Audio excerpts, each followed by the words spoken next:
Hey everyone, welcome to the show. So the attacks against Vice President Kamala Harris are ramping up. We all knew they would.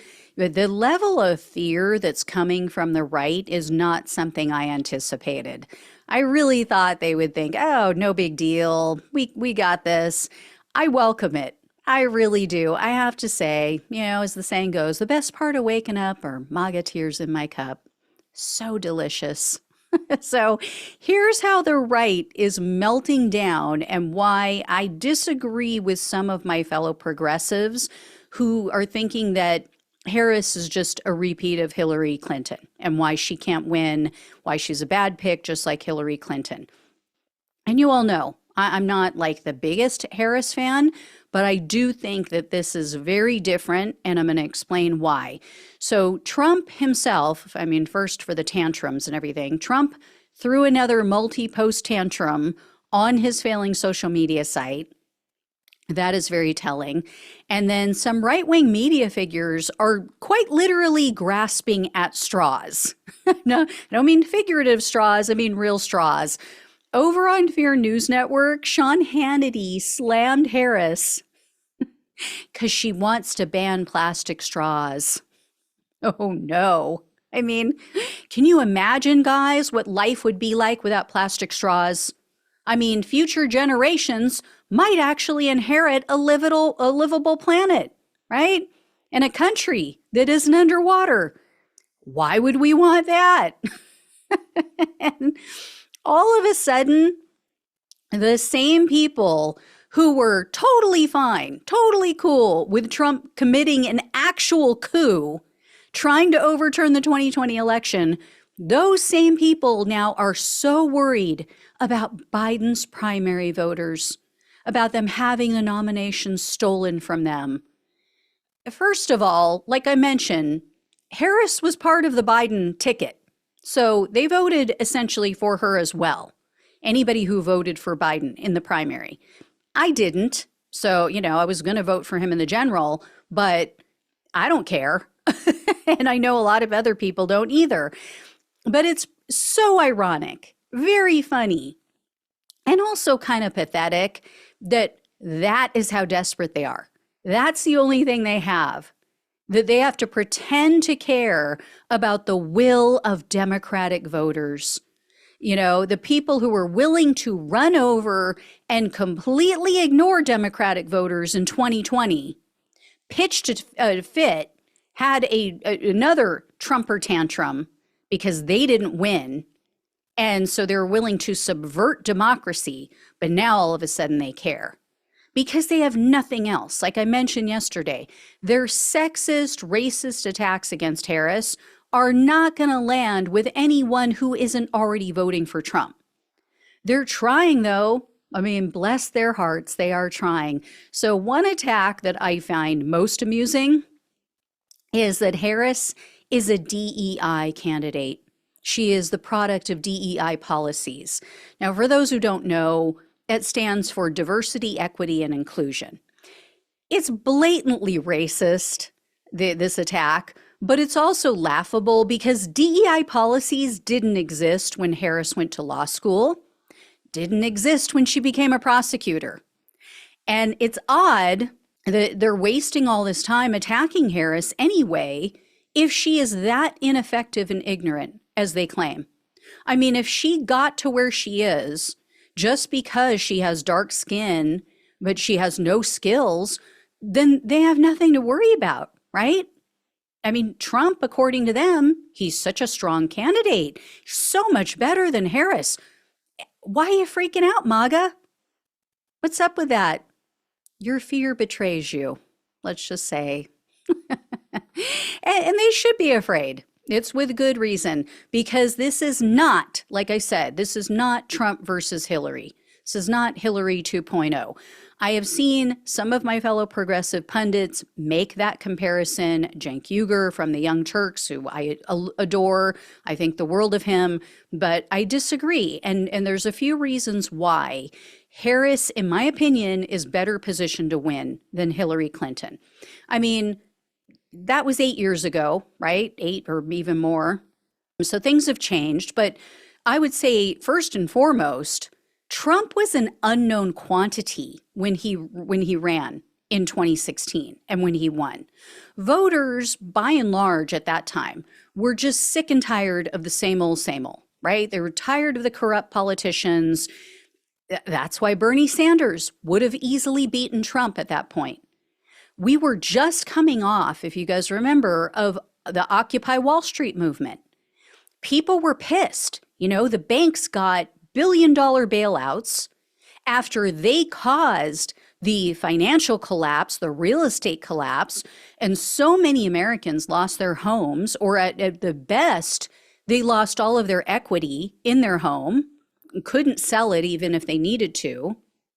So voters were hungry. They wanted something new. They wanted things to be shaken up in DC. They wanted to get rid of the corruption. And voters viewed Hillary Clinton as part of the same old corrupt guard. And she carries a lot of political and private baggage from Bill Clinton, from her time as Obama's Secretary of State, other things. Harris doesn't have any of that baggage. And by now, everyone on the planet knows who and what Trump is.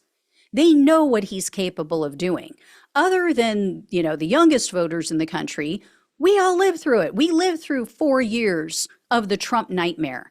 The Muslim ban, the family separation at the border, Charlottesville, Nazi resurgence, Trump's good people on both sides, his mocking of a disabled reporter, his mocking of men and women that were in the military, of John McCain, a war hero, his admission that he sexually assaults women, his actual found liable, recently in court for sexual assault, which one judge said was rape. We all know that now that when given power, Republicans get drunk on it and they will not stop Trump. They will not go up against him and his worst instincts. We know that Trump will use the government to line his own pockets and that of his corrupt corporate buddies. We saw that firsthand. We saw him pardon criminals who are willing to lie for him. We know there's more of that to come. We all know that Trump's beholden to the Heritage Foundation, the people who drafted Project 2025. He already bent to their will. He already appointed how many uber conservative justices to the Supreme Court who lied during their confirmation hearings, by the way, and then took away a woman's right to make her own decisions about her body. And we know that they have much more in store for 2025. Based on their almost 900-page document, they detail the plan to take away more of our rights, to turn our country into a theocracy. And we know he'll go along with it because he wants to stay out of prison. Plus, we've seen all the crimes he's committed. The fraud, the payoffs to the porn star, a Playboy model, the stealing of highly classified documents, January 6th, his attempted coup. We've all seen the violence that Trump has fomented in this country. None of this was known.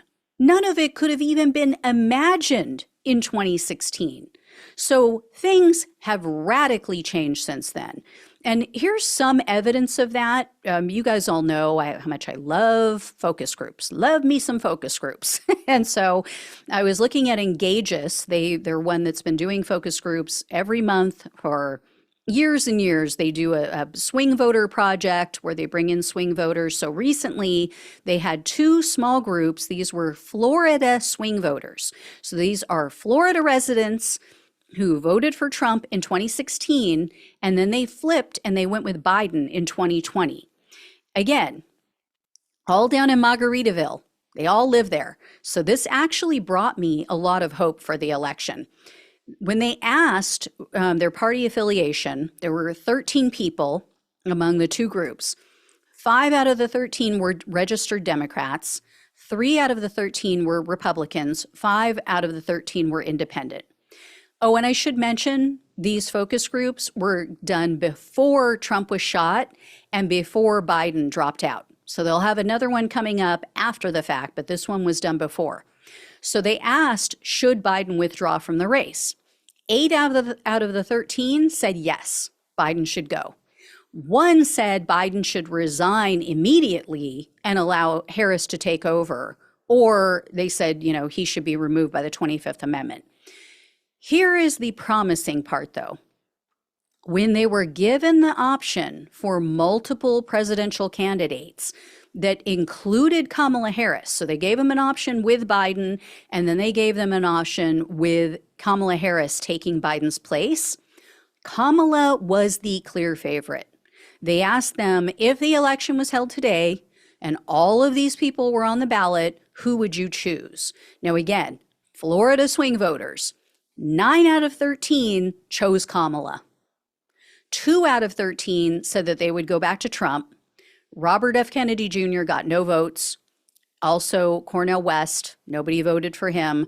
One person chose the Green Party candidate, Jill Stein, and then one of them said they would vote for the independent candidate, which is a man named Chase Oliver. And when they asked, do you think that Kamala is prepared to be president if something happens to Biden? 7 out of the 13 said yes. So just over half, right? So I take that as a good sign. Again, these are Florida swing voters, and 9 out of 13 said, yes, if Kamala was on the ticket, I would go with her. Because the biggest issue with Biden was his age and his cognitive ability. So you just got rid of that excuse. They didn't mind, obviously, the policies. They didn't mind voting for a Democrat. Again, they flipped from Trump to Biden. So it was just Biden that they had the issue with. So anyway, as I've said before, I think that once she picks a VP, things are really going to come into focus. That's really going to help to shape things up and get more people on her side and over, to the Democrats. We will see. I will keep an eye on the polls. I will definitely let you know what happens with the focus groups. There'll be another one on Saturday that Sarah Longwell is doing. I'm really looking forward to hearing that one. So I will keep you guys posted. Thank you all so much for watching and listening. Please like this video, share it, become a subscriber if you have not. If you can donate, truly appreciate it. Love you all. Take care. Talk with you soon.